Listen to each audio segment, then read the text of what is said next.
একাদশ জাতীয় সংসদ নির্বাচনের ১৪ দিন পর আজ সোমবার সিলেট সফরে যাচ্ছেন জাতীয় ফ্রন্টের সিনিয়র নেতারা।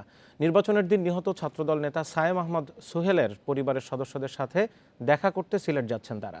সকাল ১১টার দিকে তাদের সিলেট পৌঁছানোর কথা রয়েছে বলে জানিয়েছেন সিলেট মহানগর বিএনপির সভাপতি নাসিম হোসাইন। সফরে থাকছেন বিএনপির মহাসচিব মির্জা ফখরুল ইসলাম আলমগীর, কৃষক শ্রমিক জনতা লীগের সভাপতি কাদের সিদ্দিকী, জাতীয় সমাজতান্ত্রিক দলের সভাপতি আসমা আব্দুর রব, নাগরিক ঐক্যের আহ্বায়ক মাহমুদুর রহমান বান্না সহ আরও কয়েকজন নেতা। সিলেট পৌঁছে তারা হজরত শাহজালাল ও হজরত শাহপরান রহমতুল্লাহ আলাইয়ের মাজার জিয়ারত করবেন। পরে তারা যাবেন সিলেটের বালাগঞ্জ উপজেলার পশ্চিম গৌরীপুর ইউনিয়নের নলজুর গ্রামে উপজেলা ছাত্রদলের সাধারণ সম্পাদক সায়েম আহমদ সোহেলের বাড়িতে।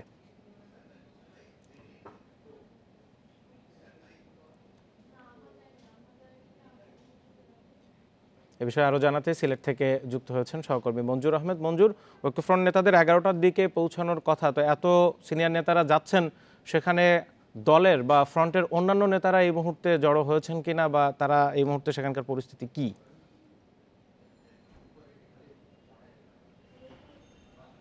সকাল 10টা 45 আসলে বিমানের একটি ফ্লাইট যোগে সিলেট ওসমানী আন্তর্জাতিক বিমানবন্দরে পৌঁছার কথা রয়েছে জাতীয় ঐক্যফ্রন্ট নেতাদের।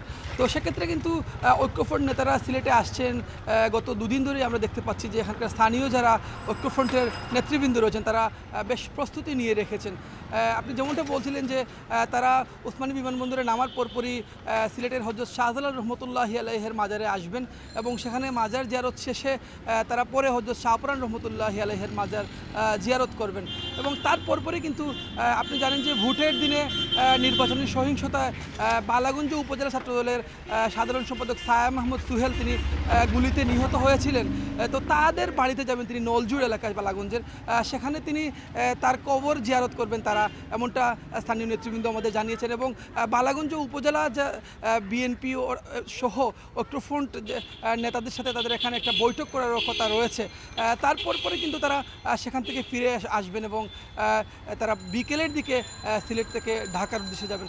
এই আজকের যে ঐক্যফ্রন্টের এই সফর আসলে মূলত গত মঙ্গলবার ঢাকায় যে ঐক্যফ্রন্টের স্টিয়ারিং কমিটির সভা হয়েছিল এবং এই সভায় আসলে পুনর্নির্বাচনের দাবিতে যে সভা হয়েছিল এবং সভায় তারা সিদ্ধান্ত নিয়েছিলেন যে তারা দেশের যে বিভিন্ন জায়গায় সহিংসতা হয়েছে ভোটের দিনে সেসব এলাকা তারা পরিদর্শন করবেন এবং যারা নিহত হয়েছেন আহত হয়েছেন তাদের স্বজনদের সাথে কথা বলবেন। এর অংশ হিসেবেই তারা মূলত সিলেট সফর করছেন। এবং আমরা এখানকার যারা স্থানীয় নেতৃবৃন্দ আছেন তাদের সাথে কথা বলছেন, তারা বলেছেন যে তারা যে নির্বাচন পরবর্তী সময়ে বিএনপি তথা ঐক্যফ্রন্ট যে আন্দোলনের রূপরেখা তারা তৈরি করছে, সেক্ষেত্রে মানুষের জনমত তৈরিতেও কিন্তু এই সফরের একটা কাজে আসবে বলে তারা আমাদের মঞ্জুর, ধন্যবাদ আপনাকে। নিশ্চয়ই নেতারা যাওয়ার পরে সেখানকার আরো পরিস্থিতি আপনার কাছ থেকে আমরা জানবো।